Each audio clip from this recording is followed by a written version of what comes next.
Sir, നമ്മളിവിടെ ഈ ബിഴിക്കാൻ port വരുന്ന ഒരുപാട് വയർ ഹൗസുകളും ബിൽഡിങ്ങുകളും മൾട്ടി സ്റ്റോറീസൊക്കെ വരുന്നുണ്ട്. ഇതിൻ്റെ ഏത് ബിൽഡിങ്ങിൻ്റെ സാങ്ഷന് പോകണമെങ്കിലും ഒരുപാട് കടമ്പകൾ കടന്നാണ് പോകുന്നത്. പൊല്യൂഷൻ കൺട്രോള്, ഫയർ തുടങ്ങി ഒരുപാട്.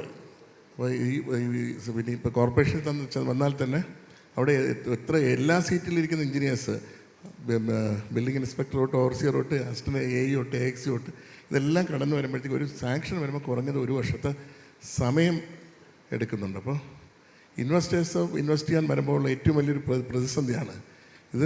നീങ്ങണമെങ്കിൽ തന്നെ ഒരു വർഷം കൊണ്ട് നീങ്ങണമെങ്കിൽ തന്നെ നമ്മളൊരു അവർക്കുള്ള ദക്ഷിണയിൽ കൂടെ ആയിട്ട് പോയാൽ പല സീറ്റിലും നീങ്ങുള്ളൂ എന്നുള്ള വസ്തുത പരമാർത്ഥമാണ്. അതിനൊരു മാറ്റം വരുത്തിക്കൊണ്ടൊരു നിശ്ചിത സമയത്തിനുള്ളിൽ ഇത്രയും എഞ്ചിനീയേഴ്സ് കാണുന്നത്. ഇത് കഴിഞ്ഞിട്ട് RTP പോകണം, CTP പോകണം. ഒരുപാട് മേഖലയിലൂടെയാണ് ഇവർ ബിൽഡിംഗ് സാങ്ഷനുകളും വയർ ഹൗസ് ആയിക്കോട്ടെ പറഞ്ഞത്. നമ്മൾ സിംഗിൾ വിൻഡോ എന്നൊക്കെ പറഞ്ഞ് പ്രഹസനത്തിന് മാത്രം ഉണ്ടാക്കി വെച്ചിരിക്കുന്നതല്ല. അവിടെ സിംഗിൾ വിൻഡോയിലില്ല, അകത്ത് കയറിയാൽ ഒരുപാട് വിൻഡോസ് ഉണ്ട്. ആ ഒരു അവസ്ഥയ്ക്ക് എന്തെങ്കിലും ശക്തമായ മാറ്റം കൊണ്ടുവരണമെന്നുള്ളതാണ് അഭ്യർത്ഥന. എങ്ങനെ കൊണ്ടുവരാൻ കഴിയും എന്നുള്ളതാണ്. ഞാൻ ആദ്യം MLA ആയപ്പോൾ നിയമസഭയിലെ ബജറ്റിൻ്റെ ഇതൊക്കെ നോക്കിയപ്പോൾ നാഷണൽ ഗ്രോത്തിനേക്കാളും വലിയ ഗ്രോത്ത് കേരളത്തിൽ.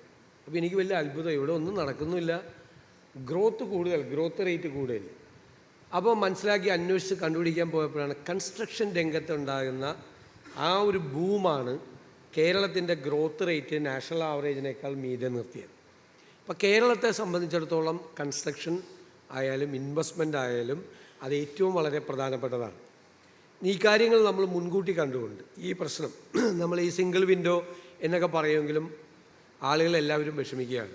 നേരത്തെ പറഞ്ഞതുപോലെ ലോക്കൽ ബോഡിയിൽ പോകണം, ഫയർഫോഴ്സിൽ പോകണം, പൊല്യൂഷൻ കൺട്രോൾ ബോഡി പോകണം, ഇല്ലേ, പിന്നെ GSTയിൽ പോകണം. ഇങ്ങനെ ഒരുപാട് കെട്ടിട നിർമ്മാക്കൾ മാത്രമല്ല ഉദ്ദേശിച്ചത്, എല്ലാ ഇൻവെസ്റ്റേഴ്സിനും ഒരുപാട് കടമ്പകൾ, ഒരു ഡസൻ പെർമിഷനെങ്കിലും കിട്ടേണ്ടതുണ്ട്.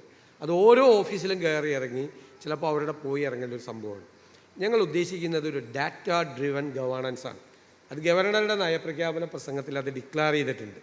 നിങ്ങൾ ഏതെങ്കിലും ഒരു സ്ഥലത്ത് കൊടുത്താൽ, ഏതെങ്കിലും ഒരു ഓഫീസിൽ ഈ പറയുന്ന പെർമിഷൻസ് വേണ്ടി വരും. നമുക്ക് ബിൽഡിങ്ങൊക്കെ ചെയ്യുമ്പോൾ ഫയറിൻ്റെ ഒക്കെ പെർമിഷൻ വേണ്ടി വരും.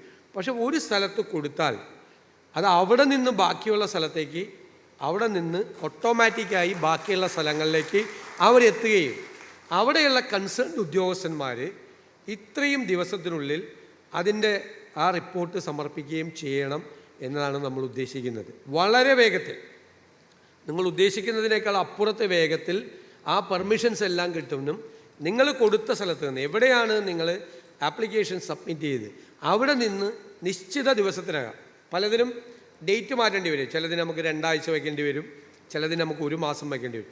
1 മാസത്തിലപ്പുറം പോകാത്ത തരത്തിൽ ഈ എല്ലാ ഏജൻസികളെയും കോർഡിനേറ്റ് ചെയ്തുകൊണ്ടുള്ള ഒരു പെർഫെക്റ്റ് ആയിട്ടുള്ളൊരു ഡാറ്റ ഡ്രിവൺ ഗവേണൻസ് ഉണ്ടാവും.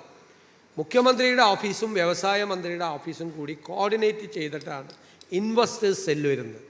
ആ ഇൻവെസ്റ്റേഴ്സ് സെല്ല് അവിടെ നിന്നിത് പൂർണ്ണമായി നിയന്ത്രിക്കും. ഞങ്ങളിത് പൂർണ്ണമായി മോണിറ്റർ ചെയ്യും.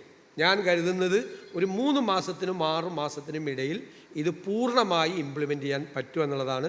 വളരെ റെലവൻ്റായ ചോദ്യമാണ് ഡോക്ടർ ബിജു രമേശ് ചോദിച്ചത്. അതിനൊരു പരിഹാരം ഉണ്ടാവും.